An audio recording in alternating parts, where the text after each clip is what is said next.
Hey, this is Stephen Platinum, your friend in wrestling with Platinum versus Impact. This is the show from January 5th, 2021, and I'm currently watching the replay, but I did watch it the first time already. General impressions, it was a show. Oh my god, they had different matches, and they're advancing a number of things for Genesis, which is happening on Impact Plus tomorrow, I believe. And if not tomorrow, this weekend. Who fucking knows? And then they're building up to their pay-per-view, which will be the weekend after next. Yep. I gotta say, the AEW quote-unquote commercial with Tony Khan and Tony Schiavone stole it yet again. Let's just get into it. So,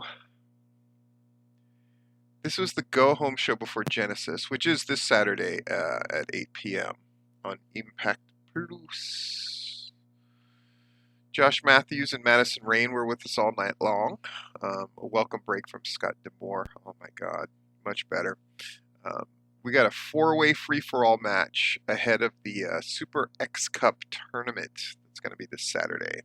So we had Casey Navarro, Crazy Steve, Blake Christian, and Ace Austin, who had Madman Fulton at ringside for him. This is the kind of action you would expect to see on Impact, which they haven't done as of late during this whole AEW bump that they got that is now completely receded. We'll see how it does tonight.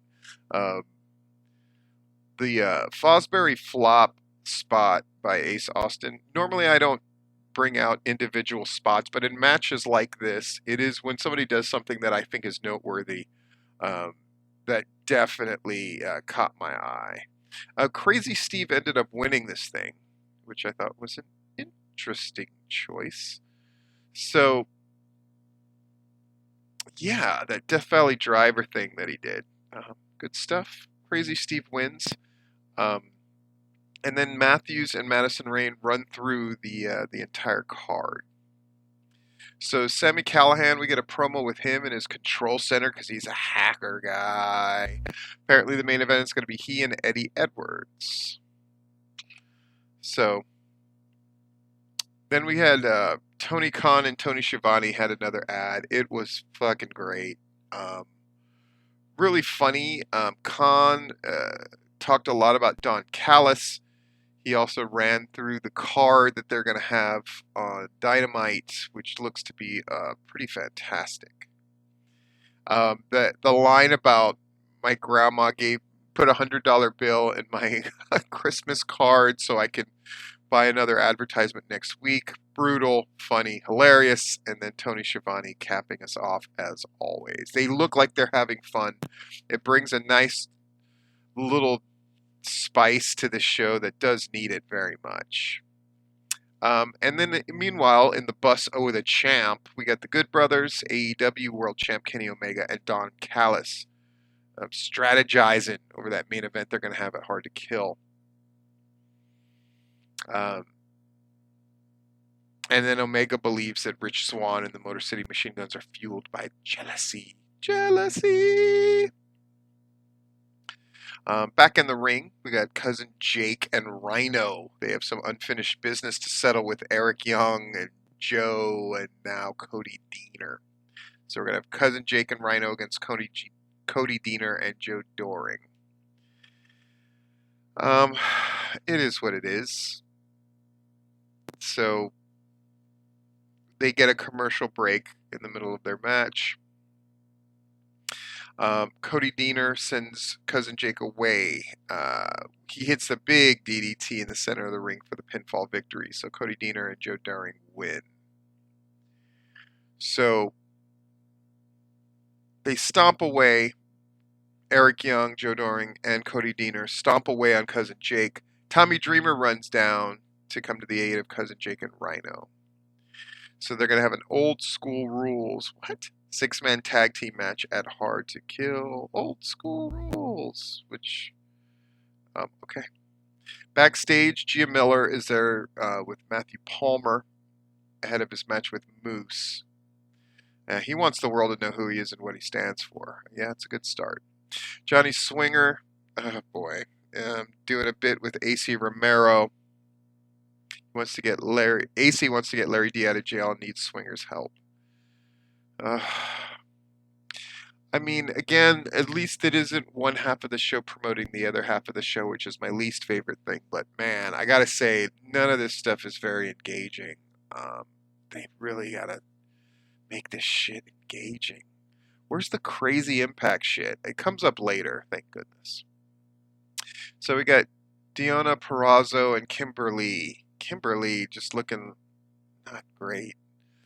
Um, Valkyrie and Rosemary make their way down to the ring. A bunch of talking and blah blah go. Yeah. Backstage, Raju wants to offer peace to Chris Bay. They go looking for Manic, and instead they run into TJP. TJP tells him if he sees Manic, he'll let him know. Jesus fucking Christ. Waste of airtime. Tennille Dashwood and Caleb, they want to check in on Rosemary. They're concerned she's going to be all alone now. They want the demon assassin. Oh boy. Rosemary doesn't want to join with these guys. Great. We got something for the Knockouts Tag Team Tournament to see who's going to face off against Kiera Hogan and her partner in the final. Got Jordan Grace and Jazz against Havoc and Nivea. Again, why weren't we watching this kind of shit earlier when they had more people watching? I don't know. The match is fine for what it is. My spot that I loved was Havoc hitting that power bomb on Jordan Grace. It looked amazing. Why aren't we seeing that kind of shit all the time? Havoc and Nivea win, so they're going to take on Tasha Steelz and Kiera Hogan at Hard to Kill. Backstage, Rich Swann and the Motor City Machine Guns talking a bunch of shit. Let's go pay Omega and the Good Brothers a visit. And I write down here, God, I hope they don't look like dumb baby faces. But it's exactly what they look like. They knock on the tour bus and then they get jumped from the side. Omega cracks the joke, these baby faces are easy to kill. Boy, is he right. Jordan Grace apologizes to Jazz about losing. She tells Jazz she's really disappointed in herself. Grace proposes a match against Jazz. Jazz accepts. Oh, okay. Deonna Purrazzo and Kimberly find father, James Mitchell. Finally, I get to see some motherfucking James Mitchell up in this bitch. He asks him if Su Yung is gone. And they think Young is back to being Susie, but they're wrong. A woman by the name of Susan appears. Well, it's great to see Su Yung. Big, huge fan. Used to book her all the time. Back from the break, Eddie Edwards is taping up his wrist with his wife by his side before his big match.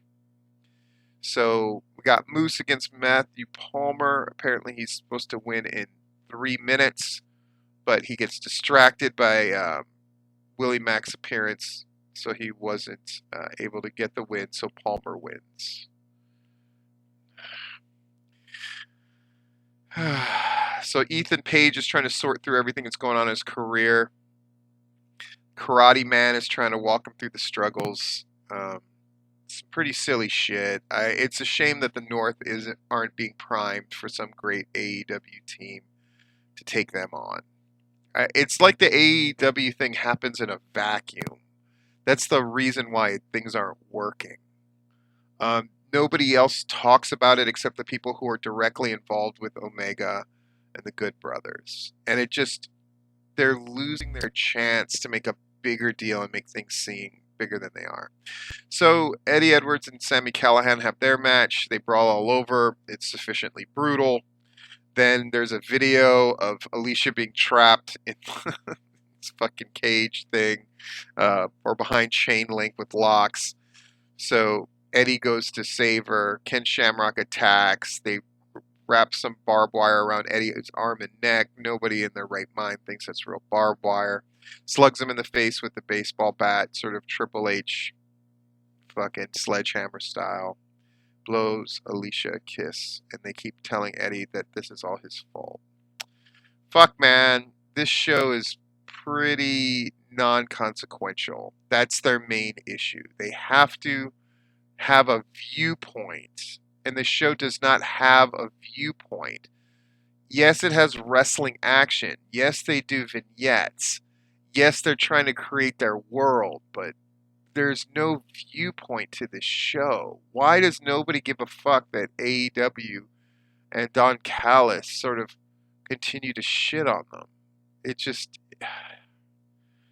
until they start treating things with value besides just their small little circle, it's hard enough because they don't have a crowd.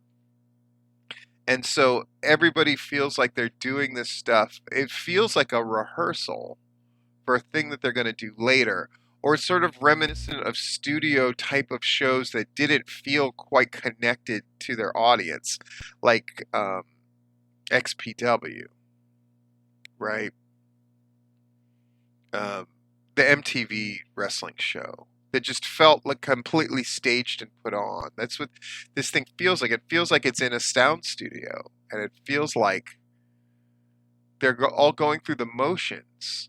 And it's not that people aren't doing their jobs adequately. It just, there is just definitely a disconnect. Like it's a show that happens in the ether, and then you happen to sort of get to watch it once in a while, but there's just no viewpoint.